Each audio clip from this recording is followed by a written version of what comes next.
Hare Krishna. Bom,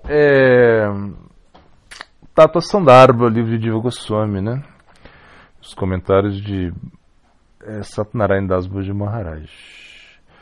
Bom, os Itihasas e Puranas são mais fáceis de entender do que os Vedas, porque são escritos em sânscrito Laukika, que é falado em vez de sânscrito védico, que não é.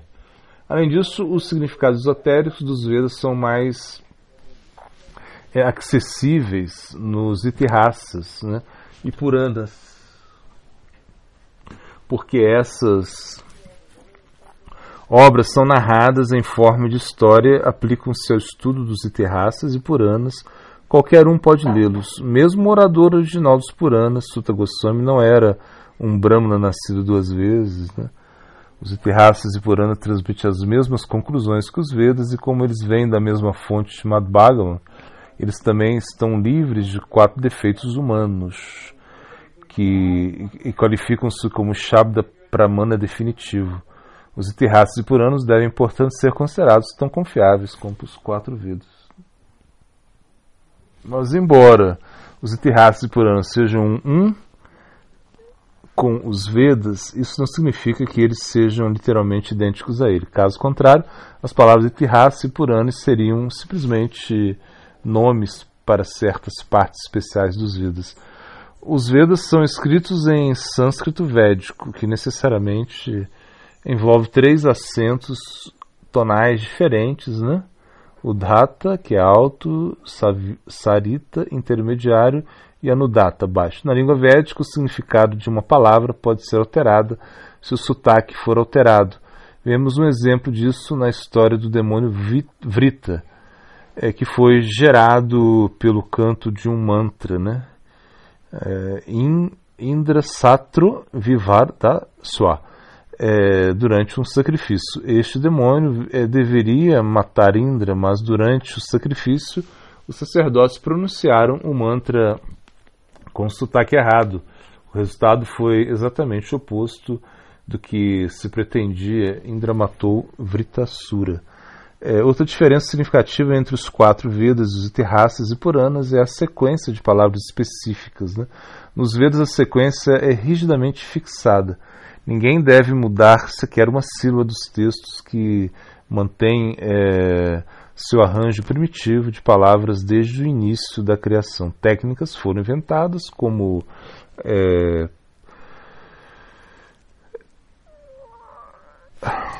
bom, ele vai falar umas técnicas aí, mas vou citar então. Padapata, Kramapata, Ganapata e Jatapata. Por manter a ordem das palavras intacta, né? Nenhuma reformulação ou arranjo de palavras é permitido nos Vedas. Em contraste, os Itihasas e Puranas não precisam ser tão rigidamente preservados. Suas palavras exatas podem variar em diferentes ciclos da Yuga. Como nenhuma técnica especial é usada para manter a ordem das palavras dos Puranas e Itihasas intacta, encontramos pequenas diferenças em várias edições. Slavvyasa compilou o Itihasa chamado Mahabharata especificamente para pessoas desta idade, porque acho que é dessa era, né? Elas não são qualificadas para entender os Vedas. Isso é explicado no Srimad Bhagavatam. Vendo que as mulheres, os Shudras e os não qualificados entre as classes nascidas, 2 vezes nascidas, né, eram impedidos até mesmo de ouvir os Vedas, o grande sábio Vyasa, movido pela compaixão, compilou a grande narração histórica chamada Mahabharata para que aqueles que desconheciam como agir para o bem supremo também pudessem alcançar auspiciosidade, né? O primeiro canto de Bhagavatam. Bom, Srila Jiva Goswami disse que os Puranas são assim chamados porque completam os Vedas. Ele quer dizer com isso que os Vedas estão incompletos? Não. Mas os Puranas são uma forma de literatura explicativa e suplementar que nos ajuda a entender a mensagem concisa e enigmática dos Vedas. Como os Vedas, eles transmitem o conhecimento da verdade absoluta e para isso devem ser transcendentais como os Vedas. A palavra Purana não deve ser confundida com a palavra Purana, que significa completar. De Goswami deriva a palavra Purana. Bom, aqui eu já não vou botar isso porque... Sim, bom, vamos colocar. De Goswami deriva a palavra Purana da raiz verbal Vipur, né? Acho que é Vipur, V-P-U-R, que significa preencher ou completar. Assim, etimologicamente, Purana significa aquilo que completa. Para provar a natureza védica dos Itihasas e Puranas, provar a natureza védica, ele oferece o exemplo de completar um bracelete de ouro. Se uma pulseira de ouro estiver incompleta, ela pode ser completada com ouro e não com chumbo, ou seja, o metal usado para completar a pulseira também deve ser de ouro. Da mesma forma, se os Itihasas e Puranas completam ou complementam os Vedas, então eles também têm de ser de natureza védica. Skanda Purana indica o status igualmente transcendental dos Puranas, Itihasas e Vedas da seguinte forma. Nos Vedas, Ramayana, Puranas e Mahabharata, Sri Hari é glorificado em todos os lugares, no começo, no meio e no fim. Skanda Purana.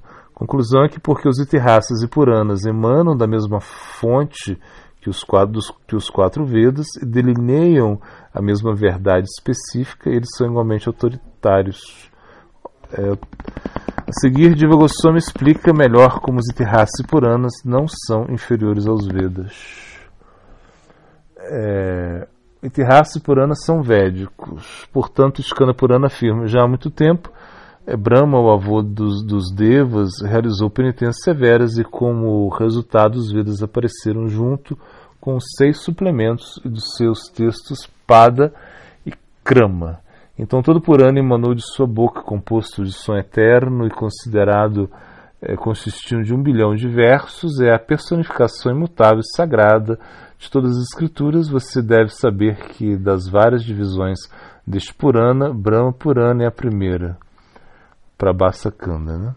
Bom, a cifra verso 13.2, perdão. A cifra de 1 bilhão citada acima refere-se ao número de versos existentes no domínio de Brahma.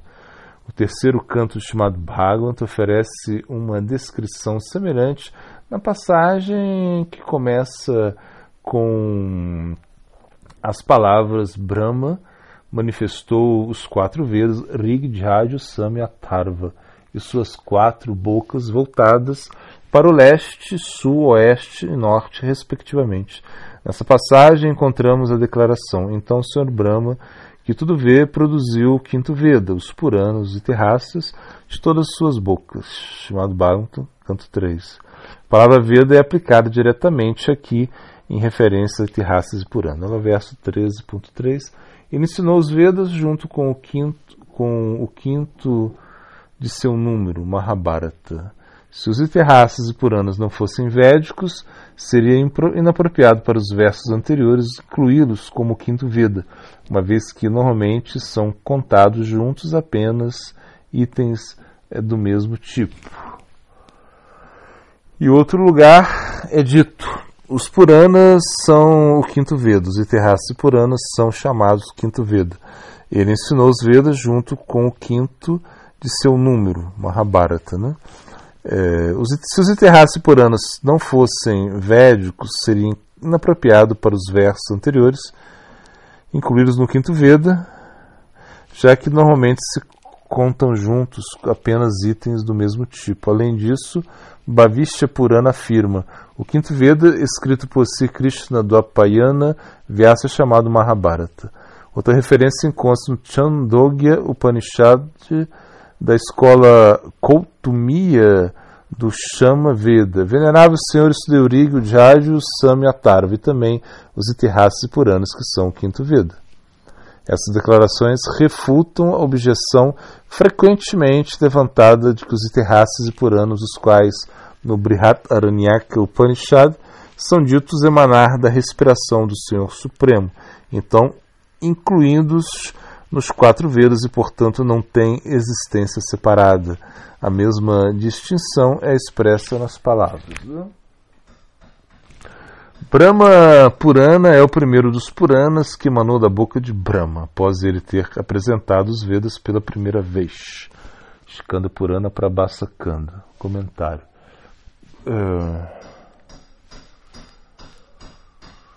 Para substituir a declaração ai meu Deus, do Baal, uma declaração BAU, não sei o que, bom, que 2.4.10, que estabelece a natureza védica dos Itihasas e Puranas. Jiva Goswami cita mais evidências dos Puranas, Itihasas e Upanishads. A partir dessas referências, fica claro o seguinte: os Puranas e Itihasas têm a mesma fonte que os 4 Vedas e são de fato chamados de quinto Veda.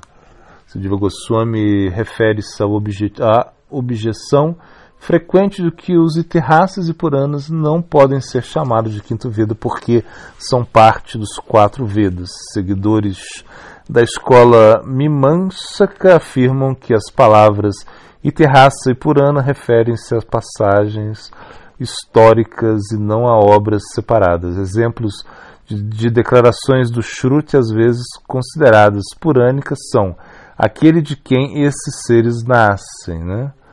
E o Senhor Supremo Hari, o Senhor Hari cria através de Brahma e destrói através de Rudra, mas ele mesmo é sem começo, fonte de tudo, entre aspas, fonte de tudo. Então, um verso aí, essas e outras passagens semelhantes são referidas como Purana porque lidam com a criação e destruição, que estão entre os assuntos tratados nos Puranas.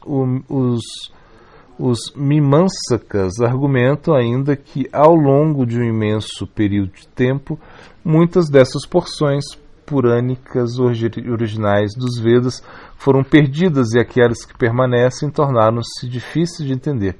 Portanto, Mimamsakas propõem que Srila Vyasa misericordiosamente escreveu novos Itihasas e Puranas para o benefício das pessoas não inteligentes de Kali Yuga, e isso é o que está descrito no Srimad Bhagavatam no canto 1. Portanto, os Itihasas e Puranas mencionados no Brihadaranyaka Upanishad são parte dos Vedas, não livros independentes, né? E, portanto, é incorreto concluir que eles são o quinto Veda. Este é o argumento dos Mimamsakas. Jiva Goswami refuta esse argumento com referência dos Vedas, bem como dos próprios Itihasas e Puranas. Essas citações confirmam os status dos Itihasas e Puranas como o quinto Veda e com base em que eles emanam separadamente da boca de Brahma. Se fossem apenas parte dos Vedas, não haveria razão para essas escrituras autoritárias, né, chamá-las de quinto Veda. Além disso, há muitas declarações sobre a natureza transpessoal, a Pauricheia e védica dos Itihasas e Puranas nos Samhitas védicos, Brahmanas, Aranyakas, Upanishads, Kalpa Sutras, Dharma Sutras, Griha Sutras, bem como nos Puranas, Itihasas e outros textos, Smith. Aqui estão algumas dessas declarações. O Rig, Sama, Jadyu e Atharva Vedas surgiram da boca de Bhagavan junto com os Puranas e todos os Devas que residem nos planetas celestiais. Atharva Veda. Ele se aproximou do mediador Brihati e assim os Itihasas Puranas Ghatas Narashansis tornaram-se favoráveis a ele. Aquele que sabe disso verdadeiramente se torna a morada armada dos Itihasas, Puranas e etc.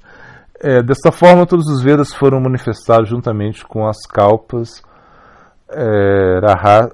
Rahasyas, Brahmanas, Upanishads, Itihasas, Puranas, Amvakyatas. Bom, de fato, Rig Veda, Jadyu Veda, Sama Veda e Atharva são os nomes dos 4 Vedas. Os Itihasas e Puranas são o quinto Veda. Aquele que estuda minuciosamente os Vedas, juntamente com seus 6 membros, Itihasas e Puranas, se torna um verdadeiro conhecedor dos Vedas. Todas essas referências mostram que os Itirasas e Puranas têm a mesma fonte e assunto que os Vedas. No próximo Anucheda, Jiva Goswami explica por que Itirasas e Puranas são contados como o quinto Veda. Já, continuando aqui. Já.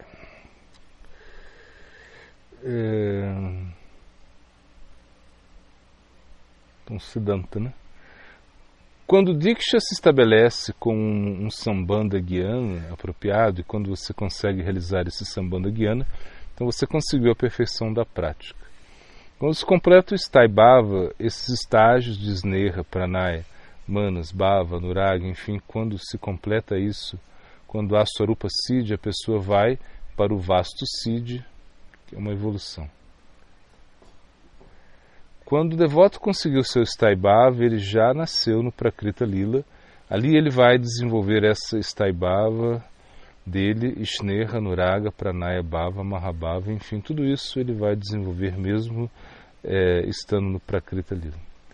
Quando o devoto purifica o seu Sadhaka Deha, a um ponto onde ele realmente desenvolveu as emoções, o Bhava por Krishna, e pela prática, nesse momento Krishna assume o corpo de um devoto, ele vai então receber um Siddha Deha, um Bhava Deha, e aí tem o seu Sthai Bhava já estabelecido, ele vai somente aperfeiçoar isso no Prakrita Lila, ou seja, ele terá que associar com os associados de Krishna e só depois ele conseguirá ir para a Prakrita Lila. Então existe um embelezamento do Bhava de acordo com o Sthai Bhava da pessoa. Então, por exemplo, tem Sneha, afeto, ele tem Manas, ciúmes, Anuraga, apego excessivo, o Bhava,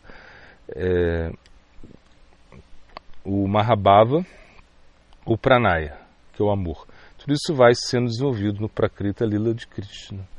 Compaixão significa ter compaixão para com todas as entidades vivas e é chamado Jivadai. E o Namaruti é manter o canto com fé no som. Com parentes temos que manter uma amizade, nunca fazer de ninguém seu inimigo. Nas etapas iniciais cultivamos essas atividades, como cantar, servir, pregar, adorar a deidade. Porém, nossa mente não está ali, nossa mente está indo para outros locais. Então vai chegar um momento em que nós vamos estar praticando e a nossa mente realmente estará onde nós estivermos praticando. Esse ponto é onde queremos chegar. Então nós fazemos muito serviço, mas é no estágio de Ashakti que nosso serviço começa a ser aceito. Se nos ocupamos em vários serviços, como distribuir livros, cantar, adorar a deidade, etc., se começarmos a desenvolver uma atração, então o nosso serviço realmente será aceito. Em Bhava, quando meditamos e cantamos, isso é uma experiência real que nós temos com Krishna. Quando fazemos serviços antes de Ashakti, esse serviço é aceito por intermédio do Guru, e depois vamos fazer serviço, e claro, através do Guru, Krishna aceita esse serviço. Em algum momento que você está cantando, você vai experimentar o Krishna Lila. Por quê? Porque o nome de Krishna e Krishna mesmo estão ali. Então, em algum momento, quando você desenvolve atração a isso, por isso, você experimenta isso na sua vida. O que significa fazer serviço direto a Krishna? Podemos pensar que fazer essas atividades, como por exemplo, coletar, adorar a deidade, distribuir livros, coisas assim, são serviço direto, mas não. O serviço direto é quando você serve no Lila de Krishna, aí é um serviço direto. Em Ashakti você começa a fazer o serviço direto e em Bhava o serviço chega a Krishna mesmo. À medida que você se move internamente com suas práticas e é atraído por Krishna, pode ser que algumas vezes você pare de fazer atividades externas e fique somente no Lila Smarana, por exemplo, mas outros devotos não, outros devotos se movem para Krishna e continuam realizando atividades externas como pregação, por exemplo. É muito difícil entender o movimento dos Vaishnavas, ele pode estar fazendo muitas coisas externamente, mas internamente sua mente está em Krishna. Hari Bhakti Vilasa, texto 30, segundo Vilasa, não existe melhor momento para a iniciação do que o eclipse solar, quando qualquer coisa executada nessa ocasião aumenta muito os resultados durante o eclipse solar. Não existe necessidade de purificação do dia, do mês e do momento da iniciação. O texto 31 do segundo Vilasa. Tata Sagara, é muito raro receber a associação de um mestre espiritual fidedigno. Sendo assim, se uma pessoa recebe semelhante oportunidade, tal como a permissão do mestre espiritual, esse momento é muito auspicioso para receber iniciação. 78 verso, né, Yugnapi Sarvesham. 61 Vasudeva Bhagavati. 65 Tapasya Biodhiko Yogi. E o verso 136, né, terceira linha, Tyakta, deixando de lado, Dehan, este corpo, Puna, outra vez, Dhamma, nascimento. Filosofando, não se apresse em perdoar, a misericórdia também corrompe.